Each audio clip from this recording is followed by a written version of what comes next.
Well, warmest greetings to you, one and all. I'm Jeffrey Daugherty, the Christian Whistleblower, coming to you live from undisclosed location in the heartland of America. Hopefully, right to your heart. If it's what is this, Monday night? Then it's time for The Last Stand. As always, Robert Bauer, my co-host, is with me. Nice to see you, Robert. And tonight, we're very honored and privileged. I think our first return guest to The Last Stand. We're welcoming back the one, the only, Laura Eisenhower. Laura, so nice to see you again. Welcome back. Well, thank you for having me. It's great to be back. Absolutely. You really don't require an introduction to anyone that's in the paranormal realm at all. Everyone knows you're a very, very popular conference speaker, going all over the world and sharing your wisdom and experience and knowledge. And one of the most humble people that I've met doing what you do. So I think that's really to your credit. But you're so much more. Astrologer, alchemist, galactic historian, exopolitic expert. You really do a lot of things. I just have one question for you, Laura. You're so young. How did you learn to do so much in such a few short years? Geez, that's really nice of you to say. I don't feel very young. I mean, I'm definitely not far from 50 years old. It's been a lifelong thing. I've been going through different levels and layers of it, I guess you could say. A lot of it was energetic, just kind of observing just the crazy kind of dark night of the soul that kind of hit me like way young. I never really bought into the programming, so I was always asking questions. And I think just being born into the Eisenhower family. How young were you, Laura, when you started getting these weird tickly feelies like something's not the way it's supposed to be? Really early on. I would say not too far after kindergarten. Wow. Yeah, it was pretty heavy because I was always getting downloaded. I was having crazy dreams. I was being prepared for this particular window period, probably before the age of 10, and observing family gatherings and just this whole weird thing of how did I end up in this family, and then starting to get a clue about the extraterrestrial thing and wanting to process that. That was big because I remember standing in the grocery store line with my mother, and there was a weekly world news article, which is normally just totally fake news, just kind of right, like Green Onion type. And, like bat people are going to invade New York City. And so there's a picture of Eisenhower meeting with aliens. And I remember seeing those pictures. Yeah. And I knew that it wasn't fake news. And it really got my curiosity going. I was starting off. Yeah. And I was young. And it was hard because once you start to open up to this and you're not around a lot of people that are, which I know many can relate to, then you're almost like living a double life and you're just not the same. You can't just blend in. It was high school and just school in general was really, really hard for me because of that. I'll bet. So, I mean, even though you're still, I'm getting further and further away from 50 and you're coming up to it. But since you started so young, you're still looking at, over 40 years or close to 40 years of experience in this crazy realm that we're in. Yeah. And again, it definitely took on different forms. And a lot of the information is sort of caught up with it. Now I can articulate the things that I was understanding a little bit better.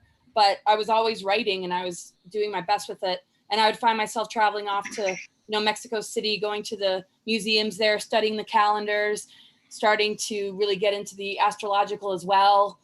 And yeah, and so all these things are connected, of course. And that's kind of why I've put my, I guess, finger in so many different pies, if that's even a phrase. Right. And in a lot of ways, the rest of us are just now starting to catch up to you. Oh, I don't know. I know we all have our roles. And yeah. Now, Robert was telling me, and I didn't know this, and Robert let me know today that you're going to be starting a new show. Isn't that right, Robert? You brought that to my attention today. Yeah, she was talking about it on the interview with the Edge of Wonder guys that you're getting ready to kick this off in the next month or so. Well, I'm already doing a podcast. And I was going to do a radio show with somebody who lives in the town that I live close to, but I don't drive that much. I don't go into town that much. And I can do so much from home that I'm doing the same sort of thing. We're going to collaborate more with like roundtables and different shows, but it's a podcast. You can find the information on my website and it comes with call-in radio shows and I can do people's astrology. I save it in the system if you've subscribed and then you can just jump on, ask a question. I got your data and I can kind of rapid fire, give people some clarity about their journey and what's going on. in their growth period, in this ascension window period. Excellent. Now, Cosmic Gaia is your website, right? CosmicGaia.org, yes. Mm-hmm. And it looks like you're starting a LauraEisenhower.com as well. That's getting ready to be rolled out. No, I just have the one website, LauraEisenhower.com. You can sign up for a newsletter there, but it's not an active website. It's okay. just not taken down. Yeah. Gotcha. Now, I know that you do a lot of astrology, and I noticed on your website that it said that you're an intuitive astrologist. Talk to us a little bit about what that looks like. What makes that different from non-intuitive astrology, I guess? Well, I figure every astrologer is probably being intuitive, but I think what I guess gave me the idea to call myself that was that so much jumps out when you look at a chart. Different metaphors, different pictures, maybe even from past lives, things connected to the physical body and physical health, and things that become a little bit more visual, which brings in the intuition. I went to a clairvoyant institute also for a couple of years and didn't want to do readings where I'm just reading somebody's energy, because I like the data. I like to know that, I'm human and I'm going through my stuff. I'm not always going to be totally clear. And I figure I probably have filters at times, and I wouldn't want to give somebody an inaccurate reading.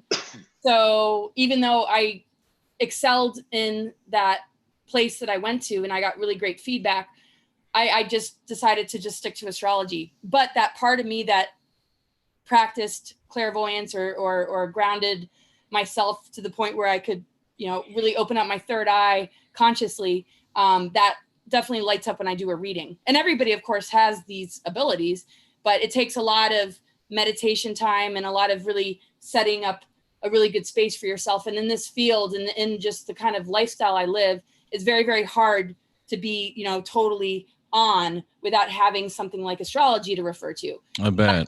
Yeah, a lot does come in though when I do a chart that sometimes I stop looking at the chart and I'm like, it's all coming in like big downloads. Cool. And Robert paid you a really high compliment in regards to another fellow named Jeff Harmon that we're going to have on the show in a couple of weeks. He's a great astrologer. What was the analogies you were drawing, Robert, and that you made quite a profound comparison today when we were talking on the phone? Well, thanks for putting me on the spot to try to remember that. It's greatly appreciated. One of the things that I noticed in Laura's presentation of the way that she looks at things, and this is something that Jeff Harmon and I are starting a series on in about a month on my podcast, which is called The Nexus. And the idea is about taking multi-modalities, taking all of the different energetic aspects of the way in which the cosmos and the energy expresses itself. And so what the series we're going to be working on is astronomy to astrology, the history, mystery, science, math, and magic of all of these different aspects of the way that energy manifests itself. And what I noticed in Laura's work, in the way that she is approaching all of the different aspects of the way in which that conscious energy is manifested throughout the universe, is that you're looking at it from, I think if I'm not mistaken, you're definitely more aligned on the sidereal side of Vedic and Jyotish type approach to astrology. Is that correct? I kind of dabbled in many different types. Yeah. Right. So today is my 62nd orbit around Sol. Oh, that's right. Happy birthday, Robert. Well, thank you. Wow. Thank you very much. And in the tropical side, that occurred around 4:09 to 4:18 this afternoon. On the sidereal side, it'll be tomorrow at about 23 degrees off of what the tropical side is. So when I listen to the way that you express how you look at the energy and the universe, you're very open to the entire suite of data, if you will. Everything from, if you look at from numerology to tarot to astrology, all the different aspects of the way that one can read, I found that your connection with all those things to be extremely profound, very rich, and very open and integrative to the way in which all of these different things manifest. Yeah, holistic was a word you used very often about Laura's work, very holistic. Correct. And it's you have a very holistic approach psychically, intuitively, and in the way that you take and look at the energies and the way that they express themselves. That's to me, one of the most profound things that's going on in the universe right now, because we're seeing and this is one of the questions I wanted to ask you. You've talked about cyclical integration, cycles within cycles, within the way in which not only the universe itself manifests and the way it expresses itself, but the way in which these individual souls and manifestations return. And they have this iterative process within, they look for, and I don't know necessarily if they look for, but because of these cycles within cycles, there are resonances that are very harmonious with different types of souls. And when you talk about 3D versus 4D versus 5D, I think these are things that, while they can be very esoteric and in some ways extremely strange to most people, as they, depending on what iteration they're in, what level of understanding and expression that they individually as well as collectively are going through. But I found your expression and the way you connect with it to be, as Jeff said, very holistic, very grounding. And I got to tell you, I just resonate and feel very harmonious with the way that you express what you see and how you are interpreting that information. Wow, I really appreciate that feedback. It really means a lot to me. My gosh, thank you. And happy birthday. It's really cool that, yeah. Yeah, I prefer them as orbits. I always tell people happy orbit, because again, depending on the information as it relates to what you look at as it internalized within yourself. I mean, some people just say, give me the cake, give me the candles, fire that thing up, and where's the adult libations? And that's a very great way to do it. I think most of us have enjoyed that for many years. But I got to tell you, the older you get, the more experience you have, the more internalized and important these cycles are. And they become very profound internally. Yes, definitely. You're muted, Jeff.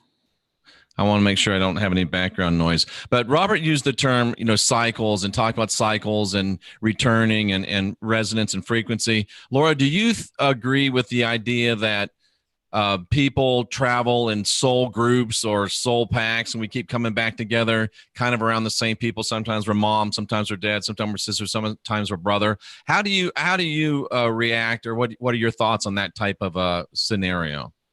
I think it's definitely, that happens, and it's a bit of a mixed bag. I mean, one can see everything from, just the whole concept of being a black sheep. Very often they're the ones to break the generational, curses or infiltrations or patternings that keep perpetuating these control agendas and social engineering. And so, but there must be some sort of agreement or affinity, or, I mean, very often I do see exactly what you're saying, where a couple can come together, but they might have been brother and sister, or you might have been the mother of your own mother in a previous lifetime. And it really depends. And one of the strongest things that indicate those kind of patternings are what is called the North and South Node.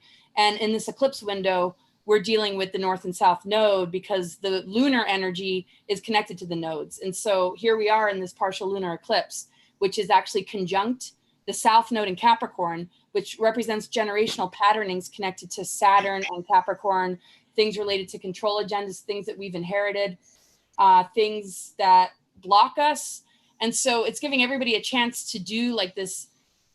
I mean, this is where the Great Awakening is really happening, and why we're seeing so much in the news is that a lot of that's coming to the surface. But the North Node, which is where we're heading as a humanity, is in the sign of Cancer, which was activated July 2nd with the solar eclipse, which was bringing in what we're looking to integrate. So we form relationships and we find our, soul family to help to, bring more of that out. Some of it is to, help activate us and help us to be on track. And other times it's to be the deprogrammer, the person that opens up the eyes of the ones that might have, fallen asleep, because despite the programmings on a deeper level, there's so much more to us than we can imagine. Mm-hmm. So we're kind of the Saturn energy is sort of like being born into the box. Some of us are out of the box, and some other ones that are really in the box need those that are out of it in order to lift open the flaps and see the fullness of all that we are. And sometimes the ones that are really up here need the ones that are grounded, and the ones that are practical, and the ones that have Right. feet on the ground. So to me, it's almost like we're rebuilding an architecture, and all these different components and puzzle pieces. Yes, you'll find your little soul tribe, like, that part of the greater puzzle that, you feel a resonance with, but very often we have to travel outside of our comfort zone. Get outside of our soul group, so to speak. Yeah, and then find them again. Like it really depends on the person. For some, they might not have felt like they were with those types of people for a really long time. They might feel like a foreigner in their family. They might feel like, what the heck am I doing in this situation? They're foreign to me. They're mean to me. They don't see me clearly. And sometimes there's a great awakening within that family, and the parents are able to, gain a lot. Or sometimes you have very awake parents or people that have, a damaged soul that really needs healing. So I think we just come together with these big healing agreements until we help ourselves get over the hump. And then we can really start to see the oneness and the unification. And then that's when the resonance comes in. Like, who do we really feel like we can be ourselves with, that we're on the same page with? But if we're all being authentic, unity consciousness is much easier, that our differences aren't a problem anymore, because we know how to create harmony, like different instruments in an orchestra, instead of us all banging each other over the head with our violins to play the trumpet, Right. Laura, what's your thoughts on Edgar Casey's readings about the return of some of the Atlanteans? Are you familiar with that? Yes. I mean, I think everything never really goes away. Mm-hmm. And this is all a part of what we're returning to, is more advanced aspects of ourself, and also the lessons that created certain civilizations collapsing and misuses of power. So very often we have to come in and experience what it's like to be on the other side of maybe something that we inflicted upon somebody, which we would call karma, of course. But sometimes, what I notice is a lot of very advanced souls come into the roughest of situations because they've got that warrior spirit that can overcome it and reset, the energy.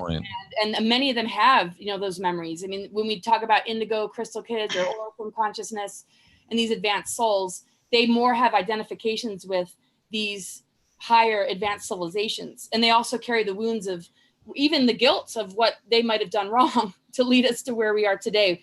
But it's all coming back. And so, like with these higher chakras and galactic chakras, they need to become a part of our physical lifestyle. They need to be integrated into our physical body. Without that, we'll always have that junk DNA. We'll always have that veil and that thick kind of ionosphere that's been polluted with mind control and satanic ritual abuse and all these horrific crimes, so that they can keep the power alive and they can use us. And so the generational inheritances really just show us, where we are in our mission, like what kind of work we, signed up for. And that's just one level of purpose, is to be able to take things to the next level and not digress. And it takes a lot of courage, because the system is not looking to empower starseed types or advanced souls. It's quite the opposite. Right. Now, did I understand you to say earlier that there's a couple of aspects that we have going on right now, and one of them is to kind of break out of constructs and break out of matrices. The other one is to kind of bring in our higher self. Does that, to me, it sounds like we've got a great opportunity right here and right now, especially with this eclipse energy, to leverage our breakout, if you will, to break free from patterns, to break free from restrictions, to break free from things that have us bound, and simultaneously, or maybe move into higher and better things for ourselves. Is that what you're saying? Is that, do we have a unique opportunity now? It's huge. It really is huge. And we're seeing the dominoes fall.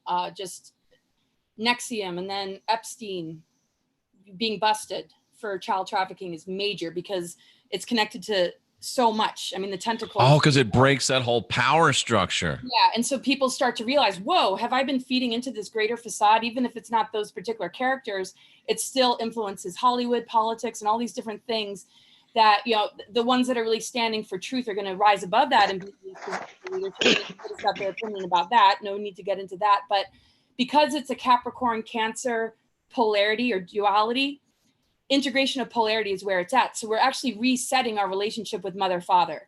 And that is not just our biological upbringing with our parents, or the way we choose to be parents to our children, or to other things that need parenting, because you can be a parent without having a biological child, because we all hold a mother, father kind of energy, and a daughter, son. You know, we have our inner Right. child, we have that responsible part of us that can reach out to those in need. And so this big reset going on is helping us to look at, you know, what are the patterns we've adopted based on how we are raised? Where's the traumas? Where are the wounds?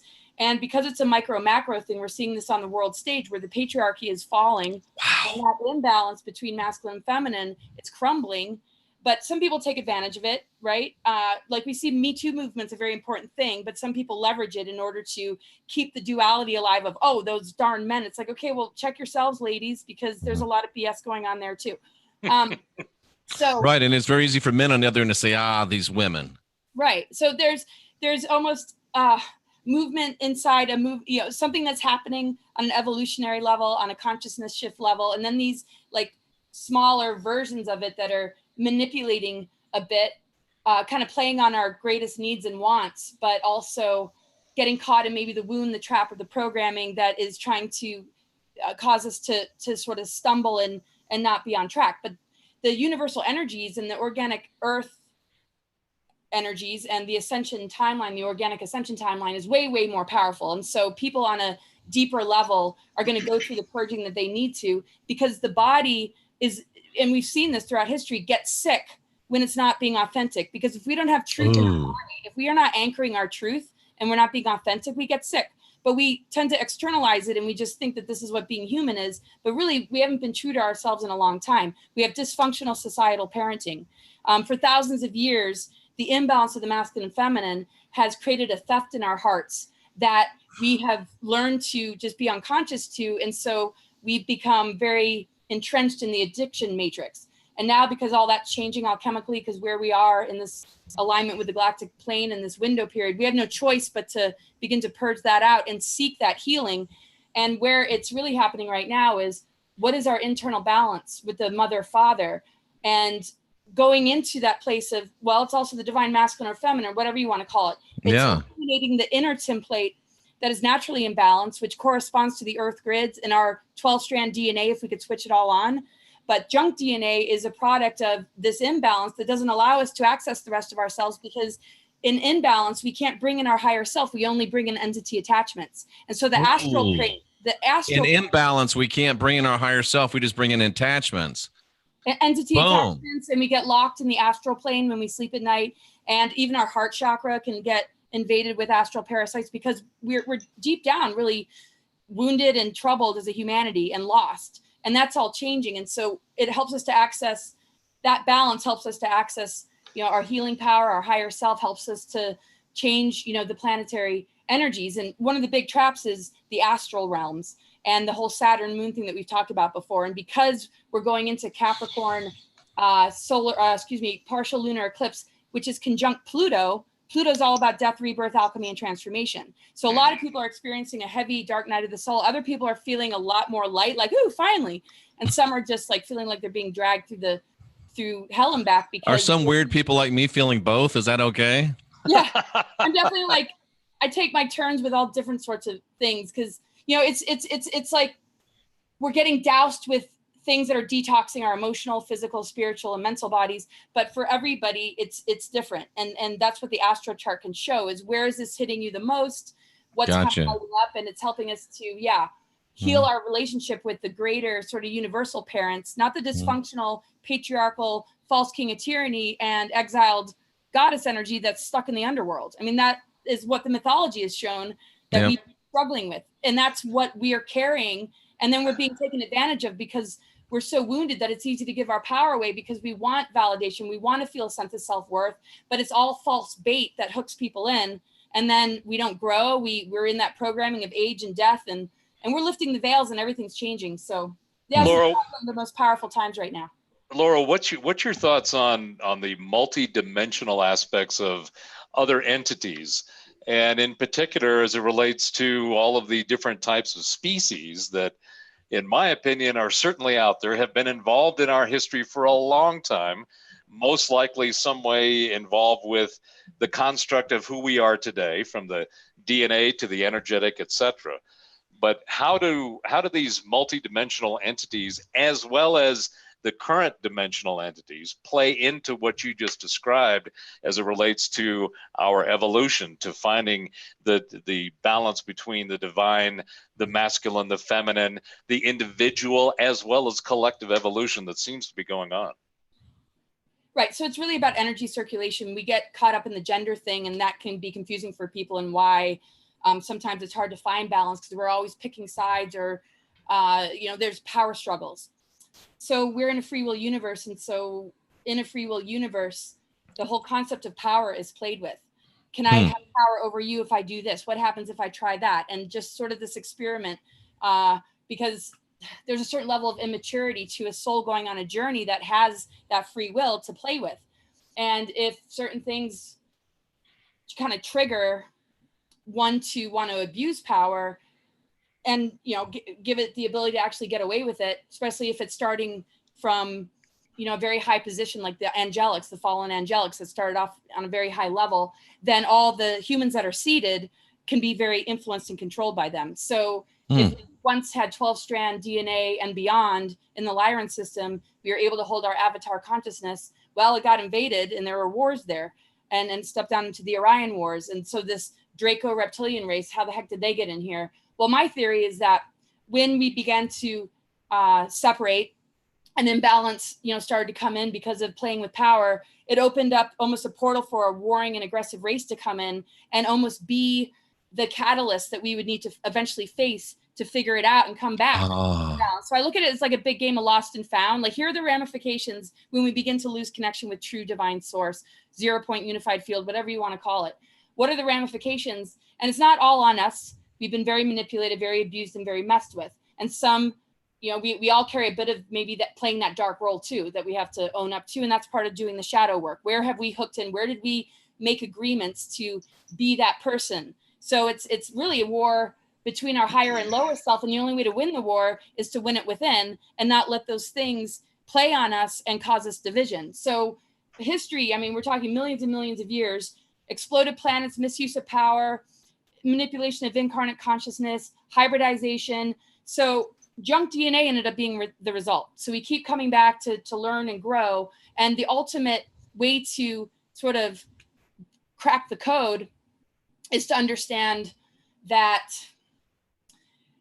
there was a point in which the service to self beings manipulated our DNA to the point where there was amnesia. And because of things like Atlantean cataclysms, exploded planets like Maldek, and even before that, there were exploded planets, Lyra, Tiamat, blah, blah, blah, all this fracturing, all this trauma and lowering down in the densities, eventually we got almost like mind wiped and our galactic memories, went away. The final stage of that was the Sumerian Egyptian wars, where, the pyramid technologies went offline, all these different cataclysms, basically through the alignment of the physical planet with direct source energy. And actually the mother energy that morphed into this physical planet after all these explosions, when we sank into this lower density, formed a Mother Earth to help guide souls home. But then she got abused and mistreated. We see the oceans, the skies being sprayed. We see degradation of the environment, animal extinctions. We've lost our connection to the mother and father, the true parents. But the Mother Earth is kind of like a place for us to be guided home. But if we lose connection with nature, then we're just giving our power away to something outside of ourselves. When it doesn't have to do with earth worship. It just has to do with, this is our home. This is nurturing us. This is taking care of us. And there's a consciousness there. But it got so bad because of these exploding planets and these wars that the Satanists started to worship Baphomet, which is all reversal coding and dark mother energy reversals that kept our DNA in lockdown. And we had no nurturing connection to the mother anymore because she had actually left the planet. And instead, we've been in these dark cycles of history. And that's why it's like, why are we able to get away with ascension now and not then? Because the Mayans understood, and certain ancient cultures understood, that eventually the planetary body would heal from these cataclysms and be able to get its planetary axis back in alignment with the galactic core. And that's actually when the mother energy dropped back into the earth. And that was around 2010. And that's when the timeline actually switched over back to, ascension. And when the 13th sign, when the sun started to move through Ophiuchus is a zodiac sign that's actually ruled by ether. And it's the only zodiac sign that has that quality. And so the Venus transits too, which the Mayans understood, have been drawing this orbit in the sky that is a perfect star, and it's healing the inverted pentagram, which represents the ether going into the ground, which means we have no access to true healing, only false light healing, things that just gratify us and make us feel good, and then we die anyway. But now that the circulation is back, now the circulation is back and the mother is back, this timeline is real, and the planetary energies that are playing out right now are showing that enough humans were conduits of this and were heart connected enough within themselves to allow this energetic circulation to flow through us. That's why we're not bifurcating off into a phantom earth nightmare new world order, even though they're still trying to do it. But the headlines, we're now finally seeing mainstream showing these crimes against humanity, and it's going to be a wildfire from here on. So I think this is a huge time to celebrate, because it's kind of like, whoo, this window is so huge that what we're seeing in the headlines is what's happening, because it wasn't necessarily going to go this way. They've been trying to collapse timelines into this one and put us all in lockdown. Yeah. Laura, you're on a roll right now. Before we get past this, can you tell people what practical steps we can take to take advantage of this great place we are in history and to manifest the things that we need to manifest in our lives? I just think we have to just really be as true to ourselves as possible. We don't need to try and attain enlightenment. I mean, I think we put a lot of pressure on ourselves and we forget to be real. That's so good. We really need each other. We need to not be afraid of our wounds, because actually the 13th sign of Fiacus connected to the ether is also connected to Chiron, the wounded healer. The only way we're going to make any progress is to at least admit where we're struggling the most. We're taught to just really want to push what we're doing really well because we want to be liked, or we want to, and so part of the role I feel like I'm here to play is to be so transparent it's like, I can admit it, and I'm not going to carry a facade. So I just try and, if I know that this is going to help, I have to be that person as well. And so I will admit when I'm, struggling and there's pain going on. We don't want to bring people down either, but I think I wouldn't be able to do what I'm doing if I couldn't be real about it. And I'd probably be dead, because I realized it was life or death to do the mission I'm doing. And so everybody's kind of held like in that position of this could be it if you don't wake up or if you don't do something particular.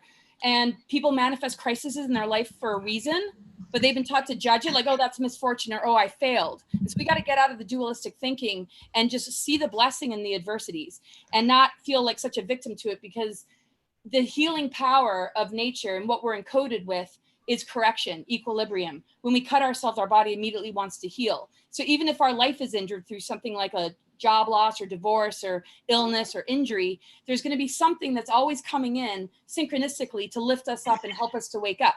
But when we give that power away to the control system, it actually holds us hostage, and we rely on it to tell us when we're okay. So we have to be willing to walk in this really difficult territory, the dark night of the soul, the valley of the shadow of death. Yeah, and all the things like what are your thoughts? We have to get into a better dialogue with ourselves. If our body is showing symptoms, what's the energy behind it? What's the belief system? Great question. Because if we're not living in our truth, we're operating under a belief system that's making us sick. And we need to actually interview our body and really talk to those symptoms, because they're here to heal us. We're here to get closer to ourselves in the face of sickness and adversity, but we're taught to freak out and ask somebody else to cure it or heal it. And we got to get out of the fear and recognize that we have everything we could possibly need to advance. Going from carbon-based to crystalline is not an overnight thing.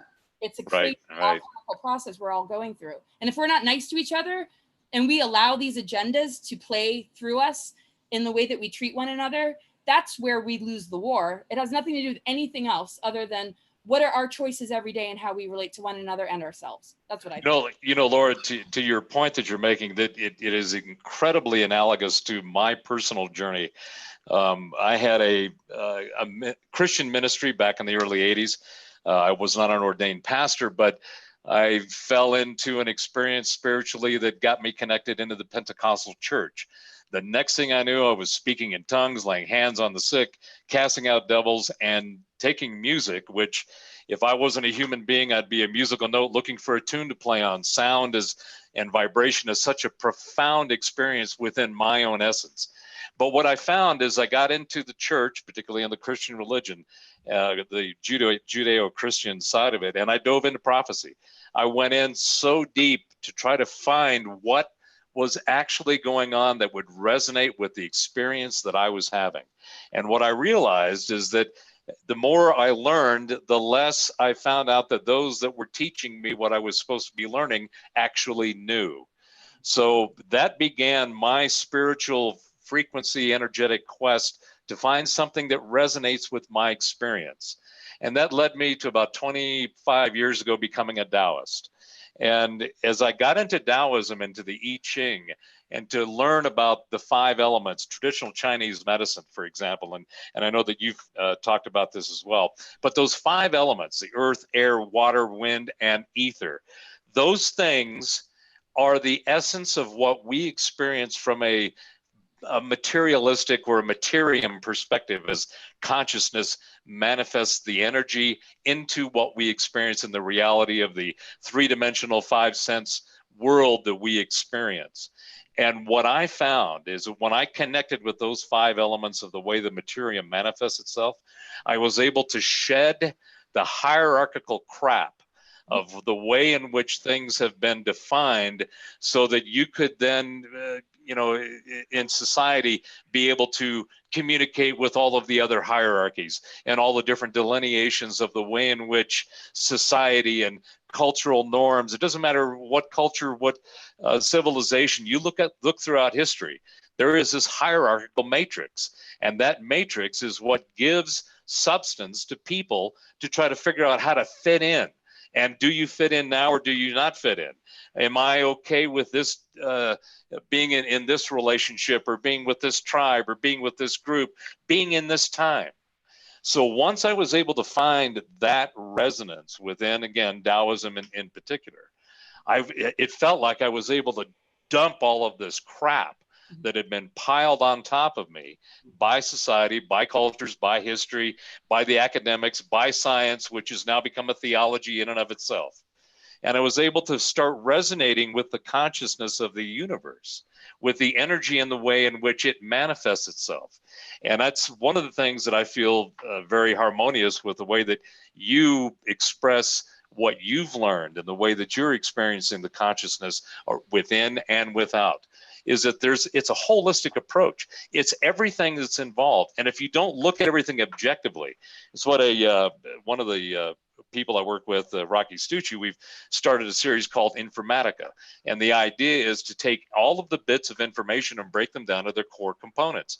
And if people can do that more realistically and shed the crap, again, that's been put around the containers of thought and ideas, and the way in which people feel they can and or should be accepted within society, all of a sudden all this other crap goes away and you can start becoming real.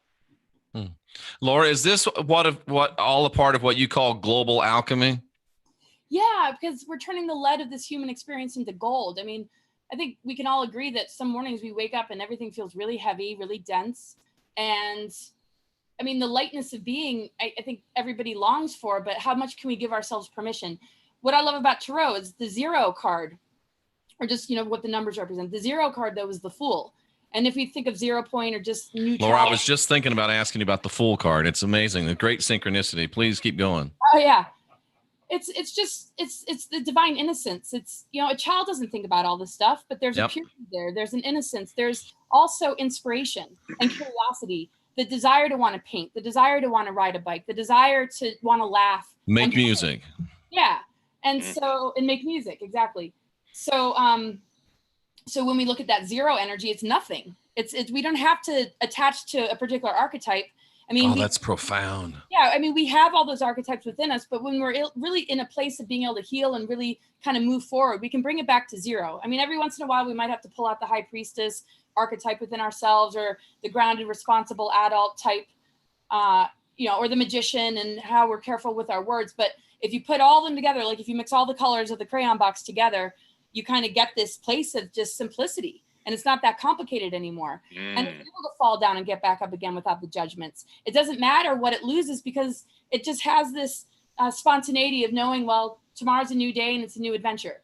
And so taking like the approach that everything's kind of an adventure, then we don't feel like, we're stuck. And so we've been taught routine, 9 to 5, everything just keeps spinning the same thing every day. And structure is important and it works for some people, but we get to decide what rules we want to break, as long as we don't break the law of integrity, as long as we don't lose our integrity along the way. And if we do, that we are humble enough to correct ourselves. And then I don't think there's anything else we really need to do besides that, because this is happening on a cosmic and earthly level. We just need to show up and make room for it to just flow through us like circuitry. So now that the other energy's back, and it's a diamond heart, and it's pumping like crystalline energies through the grids, that is actually a replica of our nervous system. And that's why everything's coming up to the surface for people, and it gets real kind of ugly. Just like when you're detoxing, it's not going to be nice for a couple of weeks. Right. Toxicity. No, it's not. Yeah. And so, the Fool is just that good place to return to. I mean, I think one of the best things we can do is know when to say sorry or apologize, and not lose our passion or inspirations, and that we can build our lifestyle around that. Yeah. Instead of the pursuit for a big paycheck, or feeling like you can't play the game, and then you're just going to go and be an addict because life is too mean. It's like we need to be more mature and responsible towards each other, and knowing that everything we've been taught is a bunch of BS, and there's so much more ready to come in, and it's such a beautiful thing. It's amazing, Laura. I'm thinking about the Fool card being the 0 card, the 0 point, the source, the Fool card being as us, who we truly authentically are, and everything else that comes to us are different numbers. And I think the goal, as I'm seeing it in my place, is to see these other numbers, take the things I need from them, take the things I need to learn from them, but always return them back to 0, and not let my 0 get pulled out to all these other places and all these other cards. So if we can holistically integrate this global alchemy, we can remain at 0 point, remain at the Fool, remain footloose, fancy free, blissful, but be responsible. We're still taking all of this in. It's really about transmutation and balancing everything into the 0. And as we can do that individually, it'll manifest itself from the micro to the macro. So we all just really need to learn to be better fools and transmuting fools.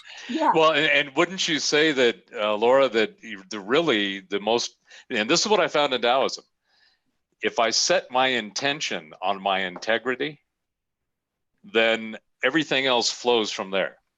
And the integrity being those things which are, the 5 elements as it relates to the materium that we are in. There's this consciousness level that is so profound, and it's one of the things that obviously science just it doesn't know what to do with. But if you look at, are you familiar with Dr. Dean Radin and his book Real Magic? I've heard but I haven't read it. Highly recommended, because basically what he does is he goes back and he looks at all of the alchemy that was ever done as it relates to what is traditionally called magic, whether you end it with a C or a K or any of the various ways in which it's expressed. But all alchemy was always consciously intended. There was an intention. Right. It didn't matter what the experiment was, what the spell, whatever it was they were trying to do, and of course the simplistic aspect of the philosopher's stone. But it's so much deeper than that. Herbology became pharmaceuticals, astronomy became astrology, and if you go back into all of the ancient Mesopotamian cultures, and even further back. And I subscribe to Cremo's work. I think that we're probably in the 2 million year range of the actual existence of humans in our humanoid form. Michael Cremo, right? Yes. And I think that there's probably been several iterations, several intentional manipulations and interventions. But there is obviously a very cyclical pattern that occurs both within the cosmos as well as within the individual expressions of the souls that we are, that we keep iterating through to try to learn and to grow. And I just go back to it that, you know, once I realized that my intention on my integrity as me as an individual, the way that I feel and express myself internally and externally, is the only way that I could get rid of the crap and try to find the real source. What I like to say is, you know, may the source of the force guide your course. And getting it to where it's just the nominal place of existence. And I think that's, you know, a lot of what you're saying. Definitely. And Laura, let me ask you this. Integrity, this word keeps coming up, integrity. And in a linguistic human mind frame, integrity can mean different things in different cultures. You know, the culture of the Far East, so maybe things that are allowable that we would say are not in line with integrity in the West. There's differences in integrity throughout human cultures in these human paradigms that we set up. Is there something that is approaching universal integrity that we can all aim for? And if there is, what would you say that looks like? I guess, I know people talk about the golden rule. I mean, I just think we need to love and respect other life forms, even if we don't understand them, even if, I mean, what are their instincts versus what choices do they have? So a choice would be service to self, service to others. I have the free will to just be able to do something criminal to somebody else, or I can choose the higher road and, you know, come from a place of love. I think if we align integrity with heart and love, then we're going to be very gentle with one another and not judgmental, not selfish. Because for some cultures, it might be that the highest expression of that culture would be maybe something terrible to somebody else that runs into them. Right. I think at the end of the day, because we're learning so much based on all these different wars throughout history, a lot of them were, you know, set up by these shadow groups in order to pit us against each other. You know, each group or tribe and nation really, I mean, represents different aspects of our DNA. The original 7 root races, the reason there were so many genocides is if you could wipe out a whole root race, there's no way we could rebuild our DNA or wake up. Great point. We'd be warring each other instead. So we have to realize at the end of the day, we're only fighting ourselves. It might be an unfamiliar aspect of ourselves that feels foreign to us or even alien, like when we think of other species that we haven't even run into yet, that we might have before, but we've lost our memories. We have to see everything as a part of ourselves that we want to integrate. So integration and integrity are very similar to one another. Oh, they are, even linguistically. Yeah. So if we have enough love for ourselves, we tend to be less judgmental to others. Or if we're being hard on ourselves because we have tough love towards ourselves, we might even show more compassion. I don't know, or vice versa. But yeah, we're all teachers for each other. And when that discomfort comes up, we have to ask ourselves, are we in integrity?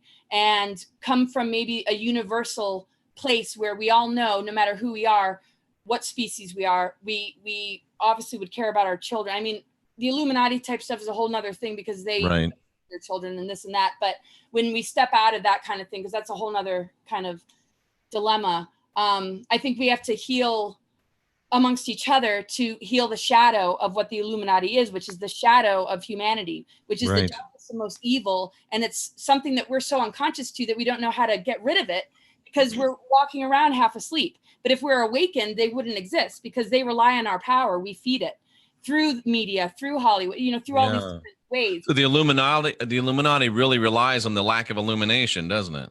Yeah. So if we're unconscious and we're connected to the system and we buy into everything that we've been taught and we don't question things and we just give our power away to everything outside of us and we only see a future based on what we see in the news and whatever propaganda, they have siphoning technologies that actually go to a black cube in Saturn. There's something called the Nephilim reversal grid that's a siphoning technology that steals our life force that we've been stuck in for thousands and thousands of years. So when we can find integrity, which is great love and compassion or unity consciousness, and we begin to turn the lights on in each other because diversity is going to switch on what's dormant in us. It's just foreign to us because it's not awakened.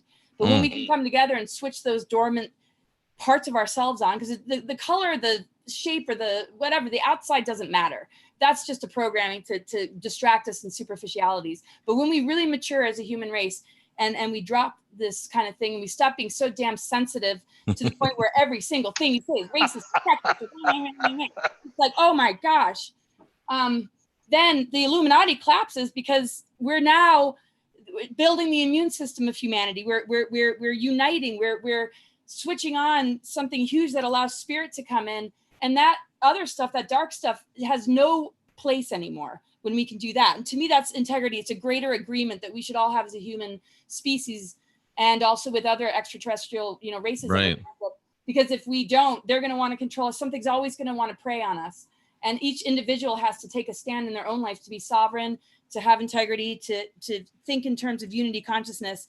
And you can only do your best from there. Know how to stand your ground and have boundaries, because not everybody's ready.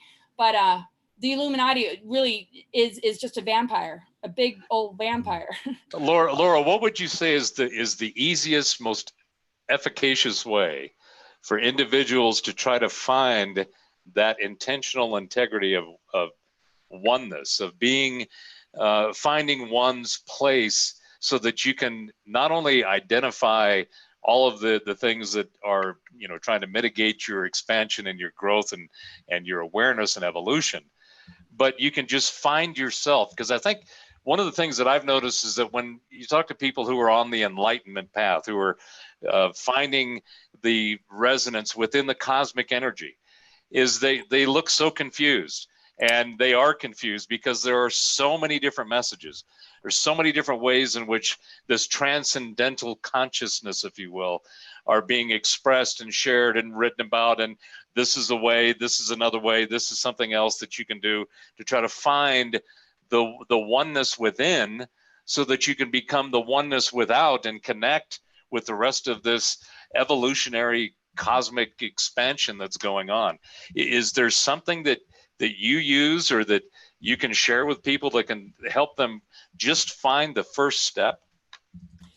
Yeah, I mean, I think it takes a lot of time alone, not being afraid of isolation. You have to hear your own thoughts, and understand that the things that are unconscious have become something that we deal with in the physical, that shows up as a symptom. And maybe even a person, that the type of person we attract that maybe doesn't make us happy, who might be narcissistic, really just assessing everything, stepping back for like a week and looking at, everything with a bit of a microscope.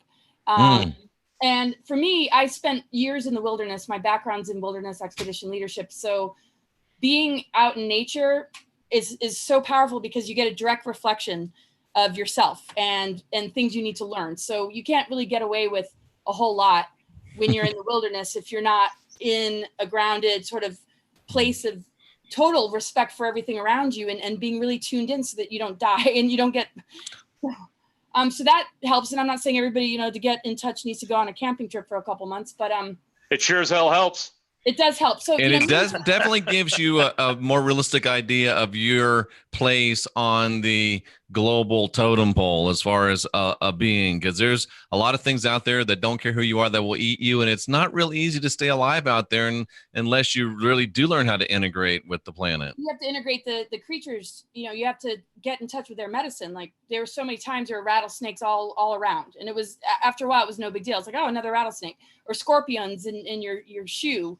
And, right. And the timing of catching it before it catches you. And it's just, it was like a great form of meditation while also being very physical. But that was a long time ago. So, I mean, what do I do now? Because I obviously am not out there doing that kind of thing. It's just like, we can't tell other people what to eat and what to do. You know how people who are that's odd. Yeah. Obviously there's like this paranormal experience, but it's actually the wind. Okay. Yeah. So, I mean, we have to just really, really, tune in. And if we don't give ourselves a chance to hear our own inner voices, we're going to maybe just think, oh, wow, if I eat meat, some vegan's going to get mad at me. Maybe I shouldn't. It's like, well, maybe you do need to eat meat, or maybe somebody who's eating meat would do better with a vegan diet. So we have to appreciate diversity. And because everybody likes to tell everybody else what to do, I mean, it's great to share awesome ideas, but we gotta turn off the noise, even the noise that we get from well-intentioned people for a little while. And I just encourage people you know, even if you're in a relationship or partnership, unless, you know, you really can feel like you can have real downtime, is work with, you know, sound healing, work with like frequencies, work with things that will help remove stuff that has been stuck in there. And right now we're getting doused with it with these planetary energies, that it's all kind of happening whether we like it or not. But I mean, to me, I just pay attention. I pay attention to recurring patterns. I pay attention to the way I'm coming across to people and the things that I feel triggered by, the things that kind of make me sad or frustrated, passionate, angry. Ooh. And I just give all my elements, my earth, air, fire, water, the time of day, and the ultimate respect. And so if it's a water element, I might feel depressed or low. It's like, okay, well, what's wrong with my water energy? What is that connected to? Did somebody say something? What's that trigger connected to? It probably has nothing to do with them. It has to maybe do with an ex or my parents or, so it's just radical self-honesty and using art and writing as a tool, because when we eat that, Very powerful. the body needs to throw up poisonous stuff or get rid of it, right? So thought forms as energy too, and the things that we pick up on, you know, maybe somebody else is not well or struggling and we take on their crap because we're empathic. So, you know, it's just important to have that quiet time every day. And some people are afraid, maybe they're lacking self-love, and just to not be afraid to just dive into it. Would you schedule it, Laura?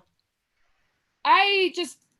I have to. I mean, sometimes I have to, if I find that I'm overloaded and I'm taking on too much, I literally have to shut everything down and just go into the zone.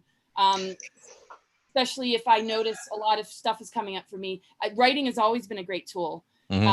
Any form of creative expression, and just going for walks, noticing the details of life, because there's medicine. Nature, the Mother Earth energy is the nurturing mother. We have not had connection in this way, you know, on a global level like we do now. And so I pay attention to everything, every little hummingbird, every little flower I pass. That's such a great lesson. Every shape of a leaf, you know, all the details, the little ants. I could spend all day just watching the ants. Like, wow, there's. And they give you messages, don't they? They teach you. Yes. Totally, like the beetles and, you know, and I just make sure that I balance everything out with a lot of fun. That's why I have a really twisted. Life is a game. The people that are good at this treat it like a game and play.